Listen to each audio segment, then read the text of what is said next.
Hello friends, we are going to start with the second module of chapter 1. इस chapter में हम exothermic and endothermic reaction, neutralization reaction और precipitation reaction को पढ़ेंगे.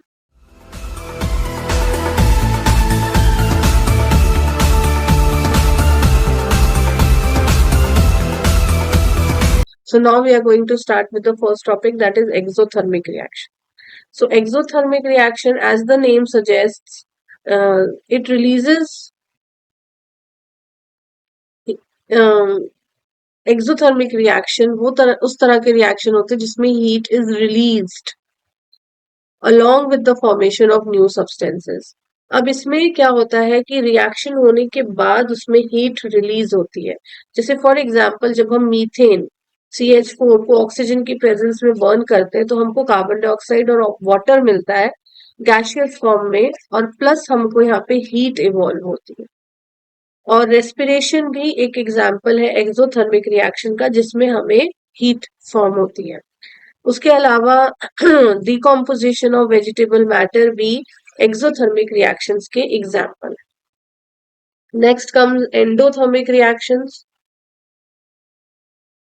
Endothermic reactions में हमको हीट की जरूरत होती है to carry out the process.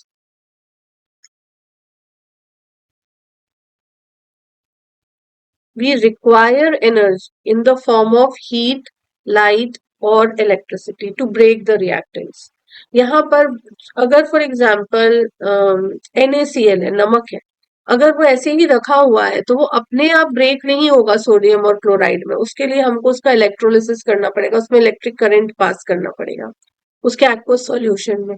Similarly तो ये सारे रिएक्शंस जिसमें हमको पहले एनर्जी की जरूरत होती है in the form of heat, light और इलेक्ट्रिसिटी, उनको हम एंडोथर्मिक रिएक्शंस बोलते हैं.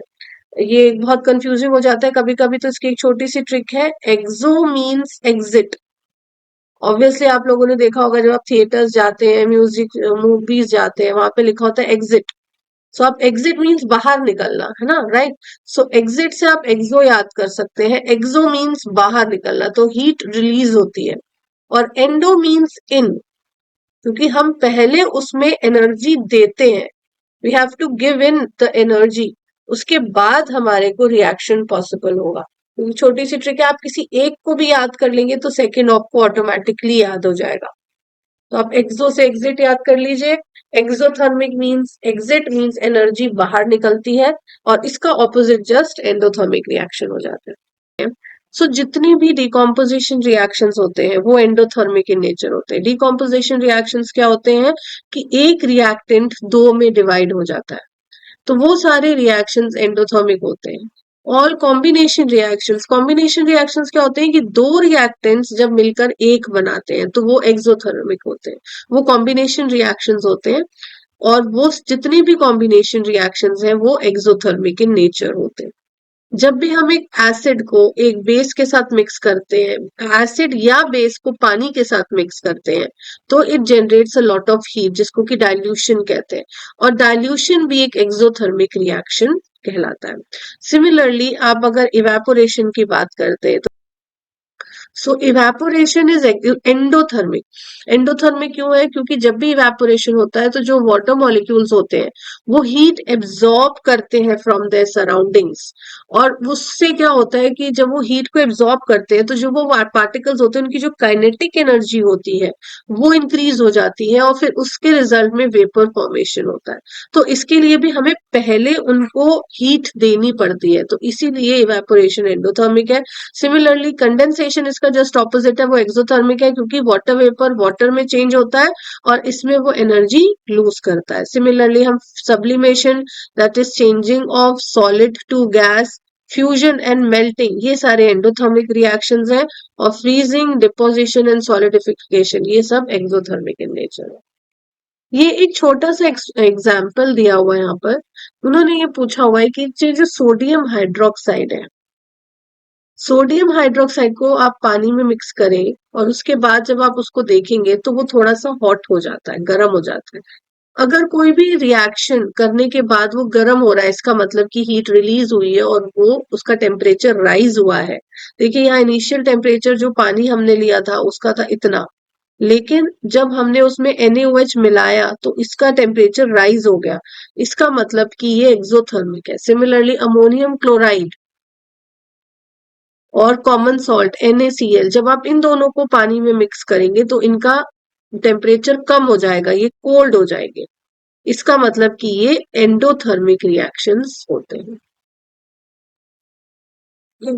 Now comes neutralization reaction. Again basic concept है, आपने पिछले सालों में पढ़ा होगा इसके बारे में। न्यूट्रलाइजेशन रिएक्शन में सॉल्ट, एसिड और बेस मिलके सॉल्ट और वाटर बनाते हैं। एसिड एंड बेस मिलके सॉल्ट एंड वाटर बनाते हैं। सिंपल एग्जांपल है इसका NaOH जो कि बेस है, HCl जो कि एसिड है, ये जब मिलते हैं तो NaCl और वाटर बनते हैं। ठीक है। अब यहाँ पर आपको एक चीज ध्यान रखनी है कि यहाँ पर अगर सॉल्ट पानी में डिसॉल्व नहीं होता है तो इनसॉल्युबल सब्सटेंस कहलाता है वो। सॉल्ट तो बन रहा है लेकिन वो सॉल्ट एक्वस, यहाँ पर NaCl एक्वस सॉल्यूशन में है, यहाँ पर जो NaCl है वो एक्वस सॉल्यूशन में है। लेकिन यहाँ पर जब वो पानी में डिसॉल्व नहीं होता है तो वो इनसॉल्युबल सब्सटेंस बनाता है जिसको कि हम प्रेसिपिटेट कहते हैं। नाउ इसी से हमको हमारा नेक्स्ट रिएक्शन मिलता है, that is precipitation reaction. In this type of reaction an insoluble precipitate is formed. अब Na2SO4 plus BaCl2 gives BaSO4 plus NaCl। Again अगर आप यहाँ पर देखेंगे, अगर आप यहाँ पे देखेंगे Na2SO4 एक्वस में है, BaCl2 अगेन एक्वस में है, लेकिन BaSO4 ये हमें सॉलिड मिल रहा है, बेरियम सल्फेट, और ये व्हाइट कलर का प्रेसिपिटेट बनाता है। और NaCl अगेन हमको एक्वस में पानी में मिक्स होके मिल रहा है। तो यहाँ पर हम ये कह सकते हैं कि ये प्रेसिपिटेशन रिएक्शन है क्योंकि व्हाइट प्रेसिपिटेट फॉर्म हुआ है। और both neutralization reaction and precipitation reactions are double displacement reactions. तो ये एक बहुत इंपॉर्टेंट चीज है कि डबल डिस्प्लेसमेंट रिएक्शंस में प्रेसिपिटेशन रिएक्शन और न्यूट्रलाइजेशन रिएक्शन दोनों ही डबल डिस्प्लेसमेंट रिएक्शंस कहलाते हैं। यहाँ पे हमारा मॉड्यूल 2 खत्म होता है।